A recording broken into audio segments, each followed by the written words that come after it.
closer. I got something to tell you. What if I told you that you can travel and still be within the US but get that out of country feel? Yes, I said that right. Follow me.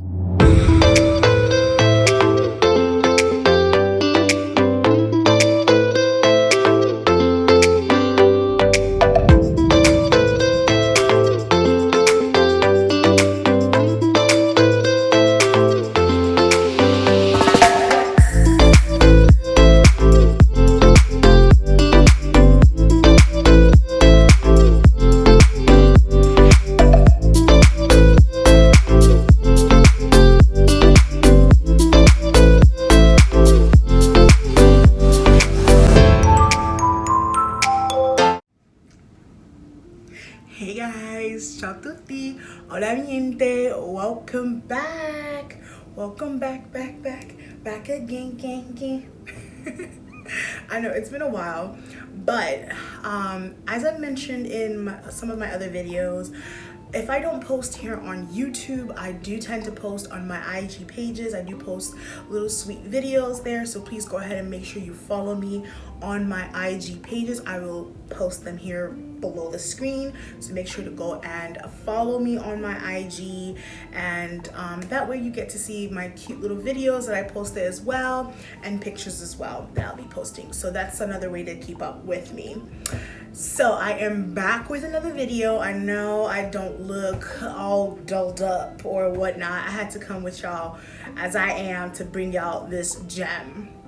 Now, with current situations, people are not traveling as much, or people are not feeling too comfortable traveling too far from home, I decided to bring this video to you guys to kind of give you another alternative to kind of still get that out of country feel while still staying in the US. Now, yes, I did say while still staying in the US, but still feeling like you're out of the country. Where could that be? Duh, Puerto Rico. So if you've not been to Puerto Rico, this is also a good time to go. You're still within the US. Now, obviously, take proper precautions before traveling. Make sure you are in good health. Make sure you have good health insurance in place of any emergencies that take place, things like that. And you want to make sure that every end is covered, and you'll have an emergency plan for any possible situation that could arise. So that's one thing I want to just make sure that you guys are aware of and think about before traveling. So I decided to take a trip to Puerto Rico. Yes, now I have been to Puerto Rico before, and it was pre-pandemic years ago. And let's just say that Puerto Rico now during a pandemic is not the same. However, everyone is taking proper precautions. The governor there is making sure that everybody wears their masks, even when walking on the streets. You don't have to be going into a store to wear a mask. So they're on it. Let's just put it that way. You need a COVID test before going into the island, so make sure you do get a COVID test done. Now, they do require you to have a COVID test done 72 hours prior to entering the Puerto Rican borders. And when I mean 72 hours, I mean 72 hours on the dot. You can't clock 73 hours or 74 or whatever. They will not accept it. Anyways, let's jump right into the fun stuff. First of all, I'm going to be showing you guys a few clips of Airbnbs, the Airbnb that we rented, as well as some of the cool activities that we did. Now, a lot of the things were a bit different because of COVID, such as restaurant reservations, Airbnb rules and regulations, as well as traveling and things like that. Now, first thing is first, I do recommend that you do get an Airbnb that is not quite in the center of things where, you know, a lot of tourists are present. You want to be a little bit removed, but still be easily accessible to main things that you're going to be doing. Meaning, you want that authentic feel. You don't want to go to Puerto Rico and feel like, oh, I'm doing the typical touristy stuff that everyone does. And that was our mistake the first time I went. Me and my friends, we went and we stayed right in Condado, which is great. It's beautiful. It has wonderful beaches, wonderful hotels, and whatnot. However, this time was a very different feel. I felt like I was a local. I practically felt like I lived there. So I will definitely insert some pictures and videos of our Airbnb because you have to get it. I recommend this property to everyone. Like, it's just beautiful. The aesthetics, the furnishings, everything about this Airbnb was just perfect, okay? Now, another thing I do recommend as well is make reservations ahead of time. So anytime you want to go for dinner reservations or lunch or whatever, outside a hotel or restaurants or anywhere, I recommend to make reservations. Because of COVID, they are limiting drastically the amount of people that are allowed into establishments. These restaurants are already small for the most part. They're already small, so the capacity that they do hold is very limited. And on top of COVID, it's even more limited.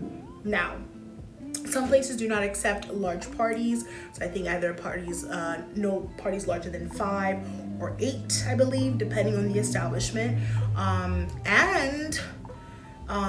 They are very limited as far as time slots to pick from. So a lot of our reservations were around, let's say, 8 p.m., 9 p.m., and that's around closer to the curfew time. The reason why I say closer, because curfew is technically 11 p.m. Everybody should be closed and everybody should be in their homes and things like that. But technically the stores and everything close at 10 to give people, I guess, time to get back to where they're going. Now, granted, that was not really strict because you still saw people in the streets, you still heard people in the streets making noise and things like that after 11 o'clock. However, stores and businesses are all closed by 10 o'clock, 10:30 at the max.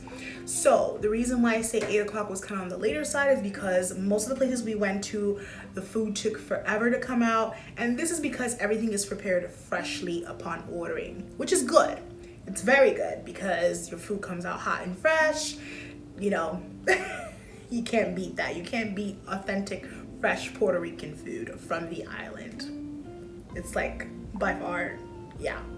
So you want to kind of make your reservations early in the morning or a day before, and give yourself, I'll say the best time to make dinner reservations would be around 7:30. Now, another thing that I would recommend is renting a car if you are going to a lot of places. If not, if you are in a fairly central area from your Airbnb, you can definitely get around easily with an Uber. Just keep in mind that when you are getting an Uber closer to the end of curfew time, the surcharges are pretty high. So I'll give you an example. We got out of dinner from a restaurant around, I want to say about 10ish or right before 10, and we were waiting for an Uber. Now, on the way from our Airbnb to the restaurant, the Uber was about $5 or so.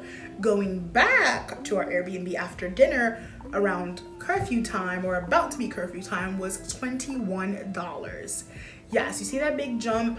That's because they know everyone is trying to make it back home. Places are closing, so that is their way of making their money.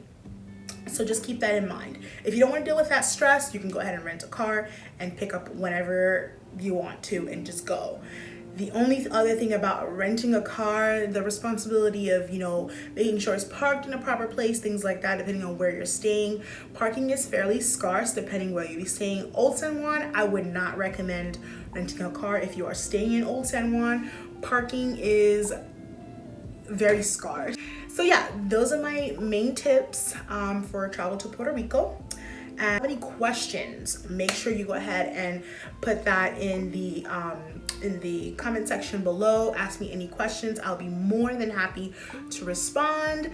And any tips or anything like that you want to share with other people watching this video or share with me, go ahead and feel free to put that in the comment section as well. Make sure you like this video. Make sure you share with your friends and family and everyone. Share with your girlfriend, your boyfriend, your your boo, your other boo, and all your boos, and just share it, okay? And make sure, if you haven't subscribed already, make sure you subscribe to my channel, because I mean, why not? Okay? Thanks for watching. Thank you. Mwah, mwah, mwah.